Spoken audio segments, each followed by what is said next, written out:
सेवक ने महात्मा जी से प्रश्न निवेदन किया कि महात्मा जी, मुझे अपना काम और अपनी पारिवारिक जिम्मेदारियां निपटानी होती हैं। उसके बाद रात में जब मैं भजन अभ्यास के लिए बैठता हूँ तो उस दौरान मुझे नींद आ जाती है। फिर मैं भजन अभ्यास के लिए रोजाना 2 से ढाई घंटे कैसे निकालूं?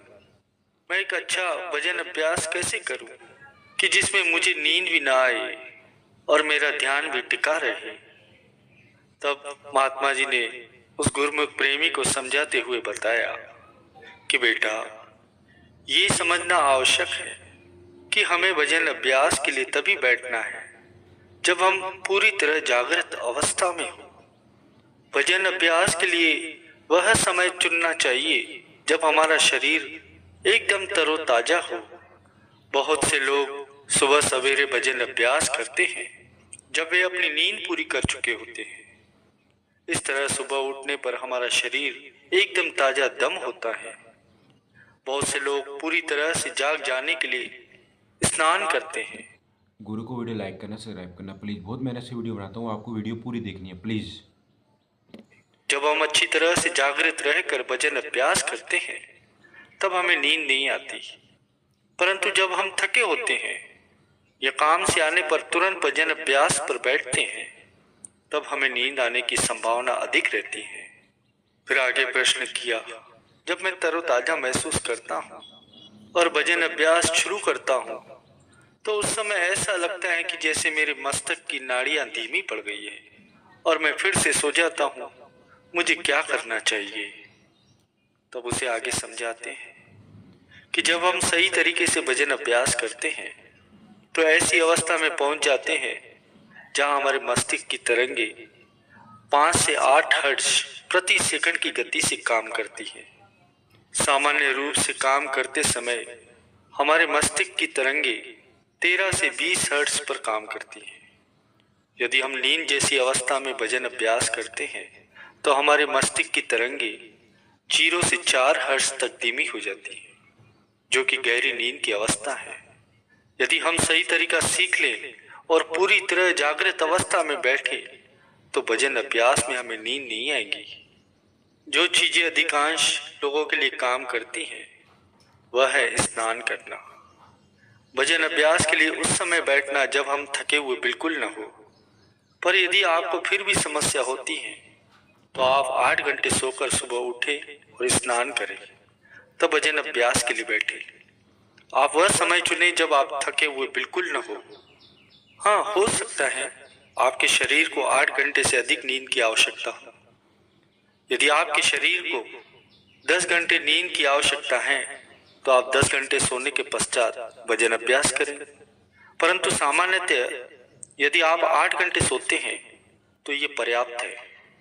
एक दूसरी चीज जिस पर हमें विचार करने की बड़ी ही आवश्यकता है वह है हमारे भोजन की आदतें। कुछ इंसानों का पाचन तंत्र ऐसा होता है कि वे अगर अधिक मात्रा में भोजन करते हैं या कुछ निश्चित प्रकार का भोजन अधिक लेते हैं तो उनके खून में ब्लड शुगर कम हो जाती है और उनको नींद आने लगती है। हल्के पेट के साथ भजन अभ्यास करना बेहतर होता है। यदि हम भजन अभ्यास के लिए बैठने जा रहे हैं तो हमें भारी भोजन या अधिक मात्रा में भोजन करने से परहेज करना चाहिए और ऐसी चीजें नहीं खानी चाहिए कि जिनसे हमें नींद आए। हमें भजन अभ्यास तब करना चाहिए जब हमारा शरीर भोजन करने से सुस्त न हुआ हो। हम अपने भोजन को नियमित करने के लिए डॉक्टर की सलाह भी ले सकते हैं ताकि हमारी जो शारीरिक स्थिति है वो ऐसी रहे कि 8-10 घंटे सोने के बाद हमें नींद ना आए। कुछ शारीरिक बीमारियां ऐसी भी होती हैं कि जिनसे हमें थकान होती है। हमें उनके लिए जांच करवा लेनी चाहिए।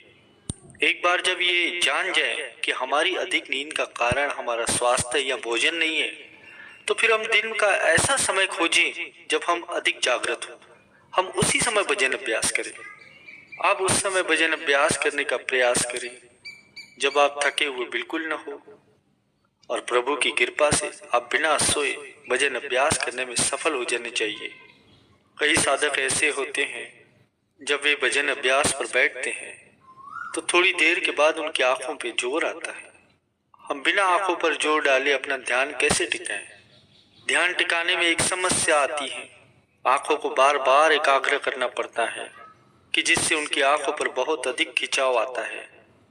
इसके लिए सबसे पहले तो हमें ये समझ लेना चाहिए कि भजन अभ्यास हम इन भौतिक आंखों से नहीं देखते, हमें अपनी आत्मा की आंख से देखना है। इसलिए हमें अपनी आंखों को ऊपर माथे की ओर उठाने की कोई जरूरत नहीं है। जो कुछ भी हम अंतर में देखते हैं वह इन भौतिक आंखों से नहीं, अंतर की आंख से देखते हैं।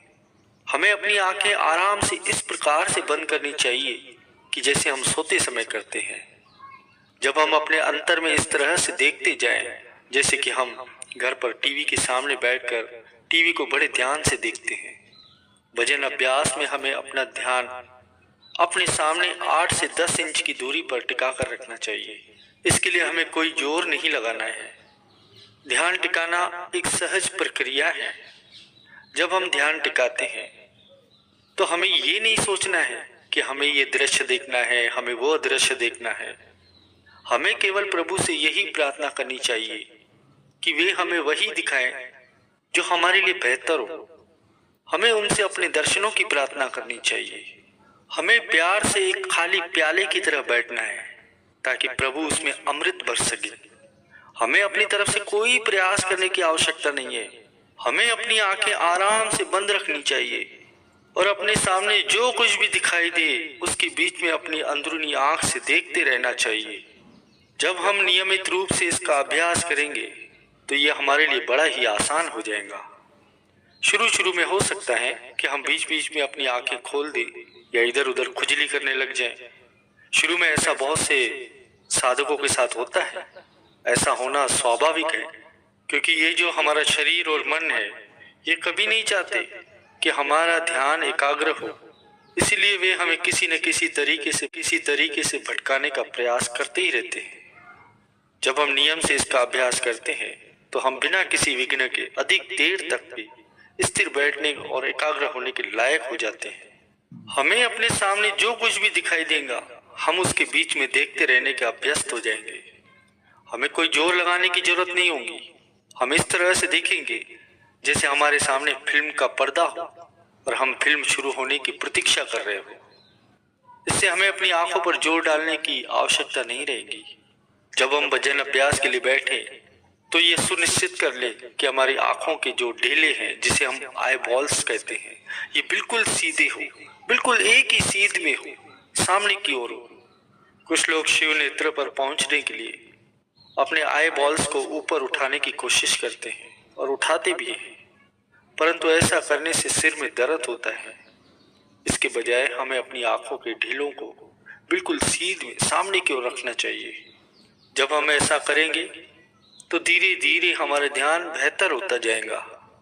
कई साधकों की ये शिकायत होती है कि जब वे भजन अभ्यास के लिए बैठते हैं तो थोड़ी देर के बाद तनाव रहित हो जाते हैं, पर कभी कभी ध्यान अस्थिर हो जाता है जिसकी वजह से वे दूसरे विचारों में खो जाते हैं।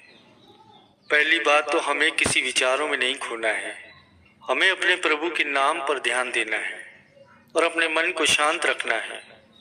जब हमारा मन प्रभु के नाम के जाप में व्यस्त रहता है तब उस समय ध्यान एकाग्र रखना आसान हो जाता है।